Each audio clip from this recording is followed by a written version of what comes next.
আসসালামু আলাইকুম দর্শক, চলেন আমরা একটা রিপোর্টের শুরুতে আমার মোবাইল দিয়ে আপনাদের একটু ছোট একটা ভিডিও দেখাই। যদিও আমি জানি যে এই ভিডিওগুলি আপনারা ঠিক মতন দেখতে পাচ্ছেন না, তারপরও দেখেন।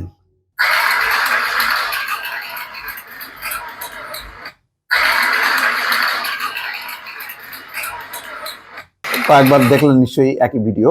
চিনতে পারছেন ভদ্র মহিলাকে? উনি হচ্ছেন দীপুমণি। নিশ্চয়ই আপনাদের খারাপ লেগেছে অনেকেরই, আমিও পছন্দ করিনি। আদালত প্রাঙ্গণে এরকম চড় থাপ্পড়, কিল ঘুষি, উষ্ঠা খেয়ে পড়ে যাওয়া, এগুলো তো নিশ্চয়ই নিন্দনীয় এবং উচিত না। এটা বিচারের আগে আদালতে আইনজীবীরা কেন এই কাজ করবে? আইন তার বিচারের জন্যই তো তাকে আদালতে নেওয়া হচ্ছে। তো তার আগে আপনি যদি তাকে মারধর শুরু করেন তাহলে তো সেখানে আপনার বিচার হয়ে গেল। যাক, সেই দীপুমণি, এই মহিলা যে কত নিচু প্রকৃতির তার একটা রিপোর্ট আপনাদেরকে শোনাবো। নিশ্চয়ই আপনারা জেনেছেন যে তিনি ভিসি পদ বিক্রি করতেন 2 কোটি টাকায়, আর প্রিন্সিপালের পদ বিক্রি করতেন 50 লাখ টাকা। এটা খবরে এসছে। আমি অনেকগুলো পত্রিকা এসছে, আমি ইত্তেফাকের খবরটি শোনাচ্ছি যে এখন একটা মোহাম্মদপুরের একটি হত্যা মামলায় 4 দিনের রিমান্ডে আছে তিনি। গত 11 বছরে চিন্তা করেন, পররাষ্ট্রমন্ত্রী ছিলেন তিনি, সারা দেশ ঘুরে বেড়াতেন। এবং আমার একজন সহকর্মী লিখছেন যে সেখানে আদম ব্যবসাও করতেন। তার এই টিমে 2-3 জন করে লোক থাকতো, এদের কাছ থেকে টাকা নিতেন। সে কথাও আমার এক কলিগ তানভীর সিদ্দিকী সে উল্লেখ করেছেন। সেটা এখন সত্য মিথ্যা যাচাই করা যাবে না, কিন্তু নিশ্চয়ের প্রমাণ আছে, তদন্ত হলে বেরোবে। শিক্ষামন্ত্রী ছিলেন, সমাজ কল্যাণ মন্ত্রী ছিলেন, সবচেয়ে আলোচিত ছিলেন শিক্ষামন্ত্রী থাকাকালে।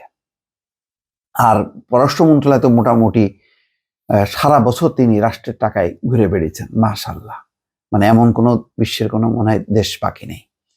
আচ্ছা, দীপুমণির দুর্নীতি অনিয়ম সম্পর্কে জানলেও ভয়ে মুখ খোলেনি তার মন্ত্রণালয়ের সচিবরা। অনেকে বলছেন মাধ্যমিক স্কুলের শিক্ষক থেকে বিশ্ববিদ্যালয়ের ভিসি নিয়োগ পর্যন্ত তার হাত ছিল। বিশ্ববিদ্যালয়ের ভিসি নিয়োগের জন্য 2 কোটি এবং কলেজের অধ্যক্ষ নিয়োগের জন্য তিনি 50 লাখ টাকা ঘুষ নিতেন। তার সময় শিক্ষা খাতে এটি ছিল ওপেন সিক্রেট।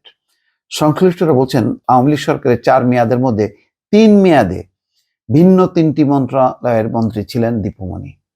ক্ষমতার অপব্যবহার করে দীপুমণি নিজে ও তার স্বজনরা জড়িয়ে পড়েন দুর্নীতিতে। মনে আছে বালু খেকো সেলিম কয়েকদিন আগে জনতার ধুলাই খেয়ে সে এবং তার ছেলে মারা গেল।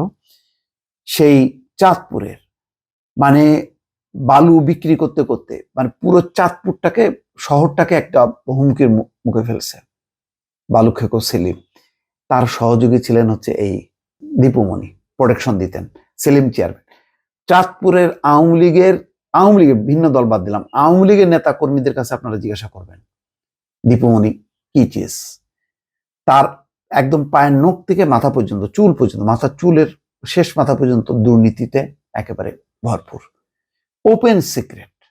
সেখানে একটা বিজ্ঞান প্রযুক্তি মন্ত্রণালয়ের নামে সেখানেও একটা ওই জমি, মানে উচ্চ মূল্যে জমি বিক্রি করা, বালু বিক্রি করা, সেটা নিয়ে ডিসি সম্ভবত সুলতানা সম্ভবত বাধা দিতে যে শেষ পর্যন্ত তিনিও টিকতে পারেননি। তিনি লিখেছেন যে এই যে বিজ্ঞান ও প্রযুক্তি বিশ্ববিদ্যালয়ের নাম করে এখানে কিভাবে মানে কৃত্রিম উপায়ে সেই জমির দাম বাড়ানো হয়েছে, কম দামের জমি বেশি দামে বিক্রি করানো সরকারের কাছ থেকে, তারপরে বালু উত্তোলন, মানে ভয়ঙ্কর অবস্থা। তারপরে এই শিক্ষামন্ত্রী থাকাকালে দেখেন এখন আরেকটা দুর্নীতির খবর আসলো যে তার ভাই টিটুর মাধ্যমে নিয়োগ বাণিজ্যের এক বিশাল রাজত্ব কায়েম করেন। সবচেয়ে আলোচিত বিষয় ছিল সরকারি বিশ্ববিদ্যালয়ে ভিসি ও কলেজের অধ্যক্ষ নিয়োগের বিষয়টি। শিক্ষা প্রশাসনের প্রতিটি বদলিতে তার ভাইয়ের হাত ছিল পূর্ণ নিয়ন্ত্রণে। সর্বনিম্ন 2 লাখ থেকে সর্বোচ্চ 20 লাখ টাকায় মানে বেচা বিক্রি করত শিক্ষা প্রশাসনের নানা পদ। সরকারি বিশ্ববিদ্যালয়ের মধ্যে শুধু ঢাকা বিশ্ববিদ্যালয়, রাজশাহী বিশ্ববিদ্যালয়, চট্টগ্রাম বিশ্ববিদ্যালয়, জাহাঙ্গীরনগর বাদ দিয়ে সব বিশ্ববিদ্যালয়ে ভিসি নিয়োগে কম বেশি আর্থিক লেনদেন হয়েছে। সেই সময় 2 কোটি দাও ভিসি নাও, এমন একটি কথা ছড়িয়ে পড়ে। এরপর দেশের পাবলিক বিশ্ববিদ্যালয়গুলোতে নিয়োগ বাণিজ্যে মেতে ওঠেন ভিসিরা। ইউজিসির সরকারি বিশ্ববিদ্যালয় শাখার একজন কর্মকর্তা বলেন, বাংলাদেশের ইতিহাসে সরকারি বিশ্ববিদ্যালয়ের ভিসি নিয়োগের আর্থিক লেনদেনের কোনো নজির ছিল না, কিন্তু দীপু মনি সেই দৃষ্টান্ত স্থাপন করেন। দর্শক, আরো তার দুর্নীতির ফিরিস্তি আস্তে আস্তে বেরোবে। তো শুরুতে দর্শক যেটা দেখালাম, এটা একটু হলো একটা মানে ইউরোপীয় ইউনিয়নের কোন একটা অনুষ্ঠানে একটু মানে শরবত খাচ্ছেন আর কি, বিশেষ ধরনের শরবত, ওটা দেখায় আর কি একটু আকর্ষণ বাড়ালাম পরের ঘটনায় আসার জন্য। ভালো থাকবেন, আল্লাহ হাফেজ।